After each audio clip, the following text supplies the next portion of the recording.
Bakit si Jesus yung ating big brother? Pag-usapan po natin yan sa devotion natin na ito. Magandang araw po sa bawat isa sa inyo. Welcome back to our 365 Daily Devotions Seminary Edition. Binabati ko po na si MD, Mary G. Ascuna, and Clark Saraum, and Roderick Nava. Hello po sa inyo. Maraming salamat po sa inyong pagsubaybay at pagsuporta po dito sa ating channel. Now, yung topic po natin ngayong araw ay Son of God. Son of God. Ang ating Panginoon Jesucristo po ay anak ng Diyos, no? Son of God. The title Son of God designates Jesus as the eternal, divine Son who is equal in nature with the Father. Biblically, this title reveals His deity, His unique relationship with the Father, and His role in redemption.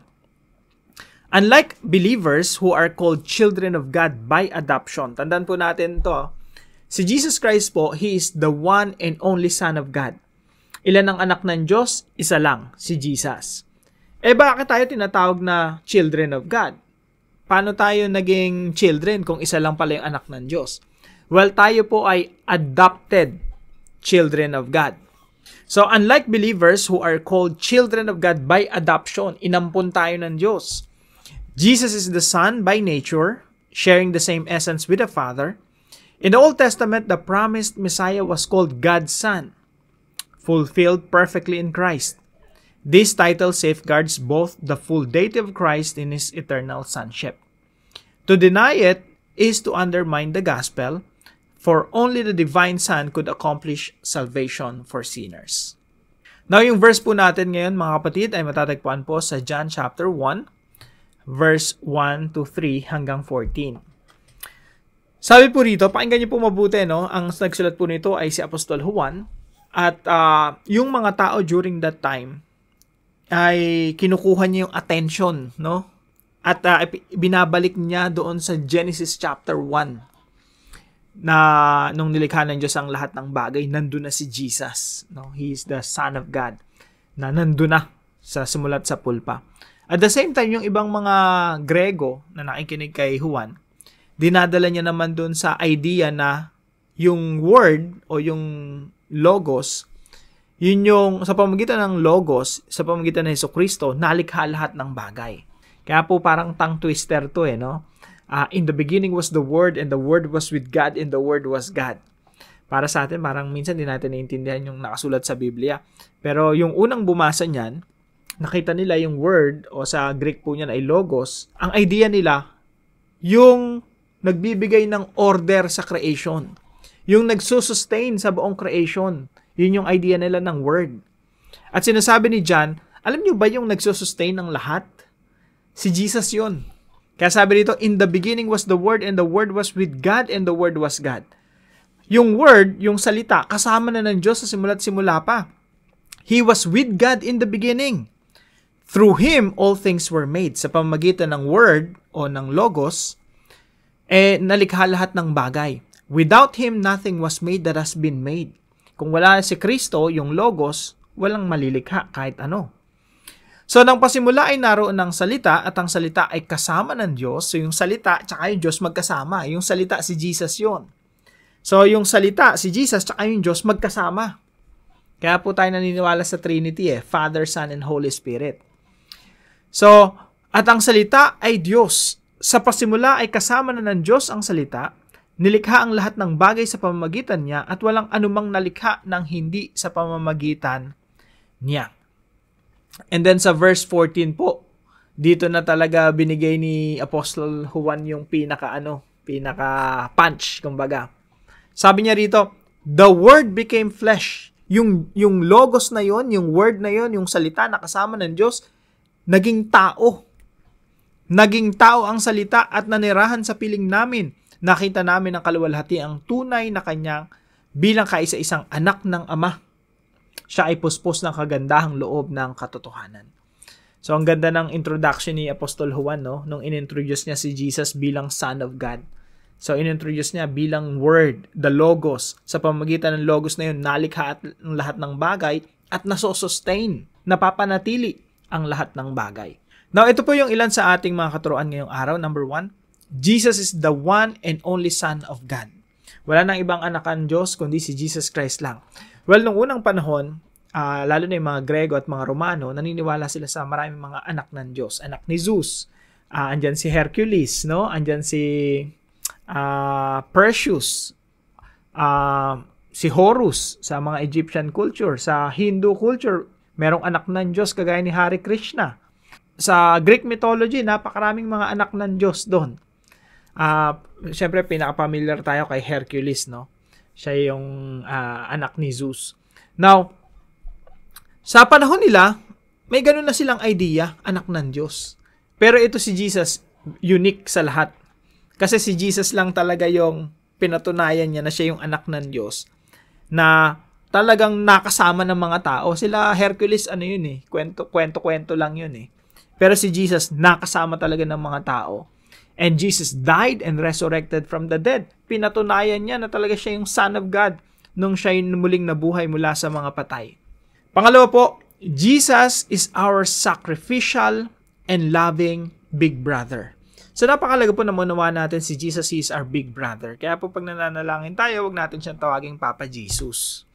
Minsan kasi tinuturuan natin yung ating mga anak, Papa Jesus. Kung Papa Jesus si Jesus, paano yung tatay ni Jesus? 'Di ba? Magiging lolo natin.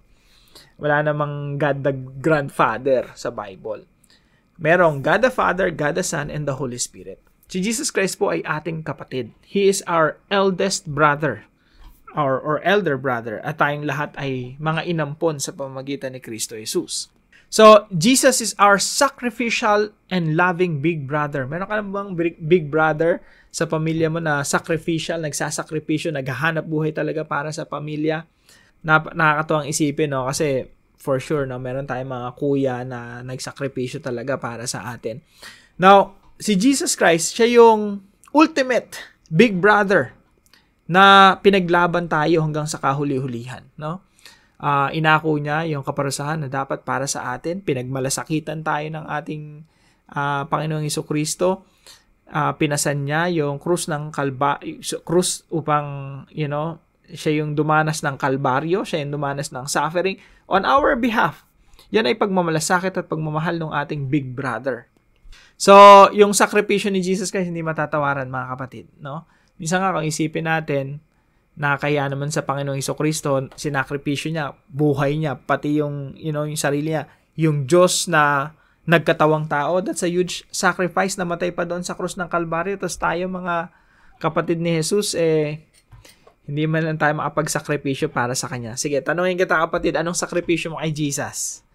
Diba? Parang hirap sagutin, no? O nga, no? Ano ba sakripisyo kay Jesus? Madalas natin pinag-uusapan yung sacrifice ni Jesus. Well, totoo yun, no? Jesus really sacrificed for us, but sometimes we really have to talk about what is our sacrifice for Jesus? Ano may ginagawa nating sakripisyo para sa ating Panginoong Jesucristo? Para hindi naman nakakaya sa Panginoon, no? Binigay niya lahat, tapos tayo, pag nagbigay kay Jesus, laging kakarampot. Kakarampot ng oras, kakarampot ng finances, kakarampot ng, minsan hindi pa costly yung binibigay natin kay Jesus na parang pulubi si Jesus na sapat na yung barya-barya. Hindi po ganun, no? Jesus is our Lord and Master. He is our King. He deserves our best. Number 3 po, Jesus' blood secures our adoption into God's family.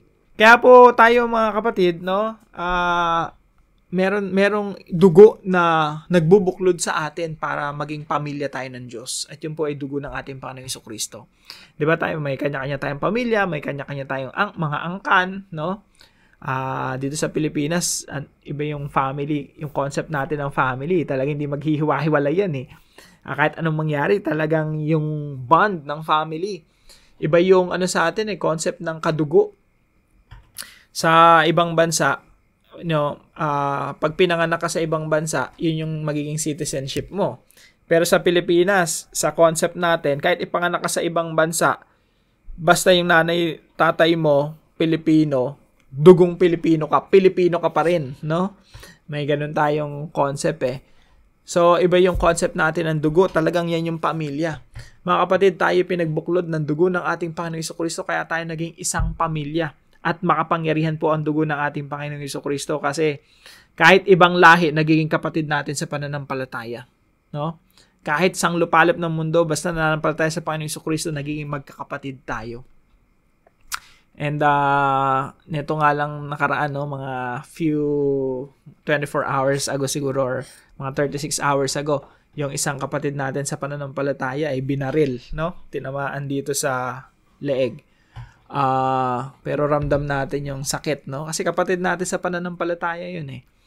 Naniniwala naman tayo. Si Charlie Kirk yan, tinutukoy ko, no? Naniniwala naman tayo, kapiling na niya yung ating Panginoong Jesucristo. Now, paano po natin ito isasabuhay, mga kapatid?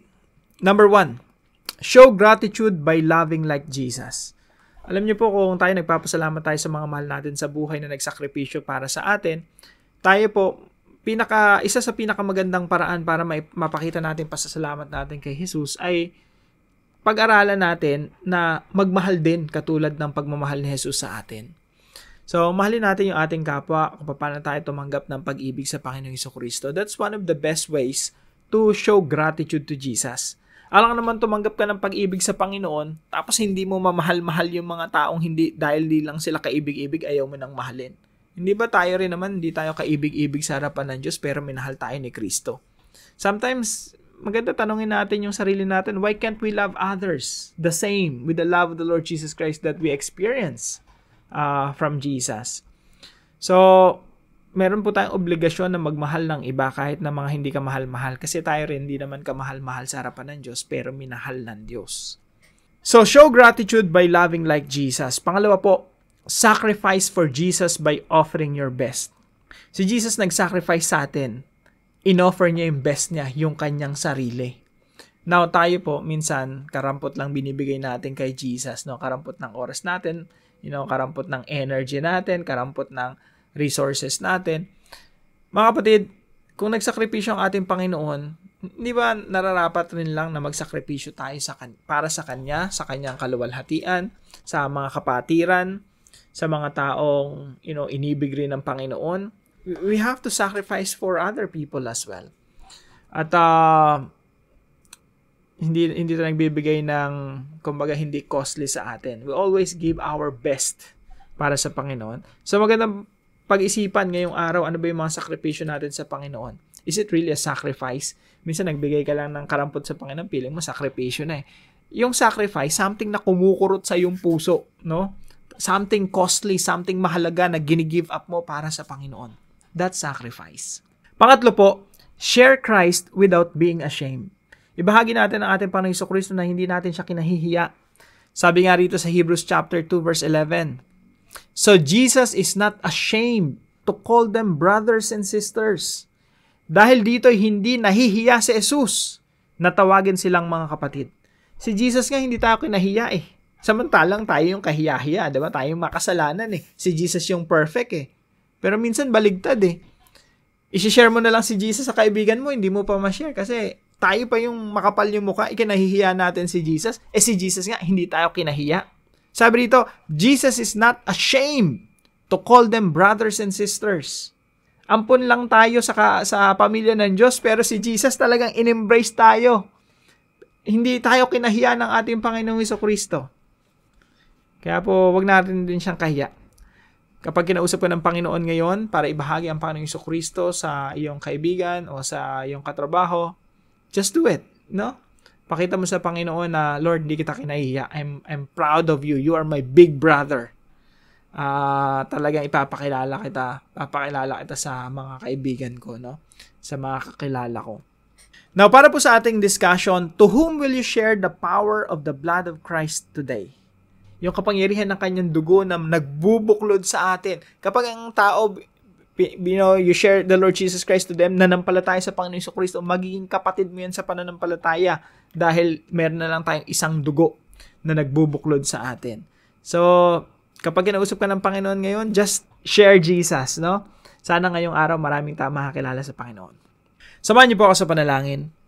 Heavenly Father, thank you for sending your one and only Son, Jesus Christ. He is my big brother who has loved me to the very end.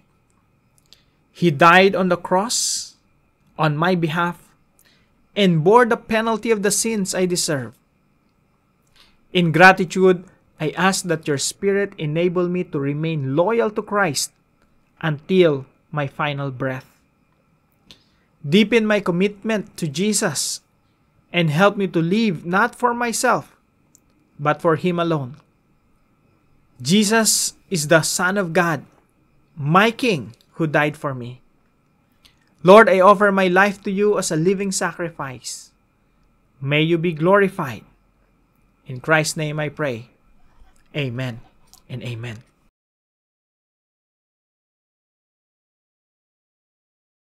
Maraming salamat po kay Sister Daisy na partner po natin sa devotion natin na ito. Maraming salamat sa inyo kapatid.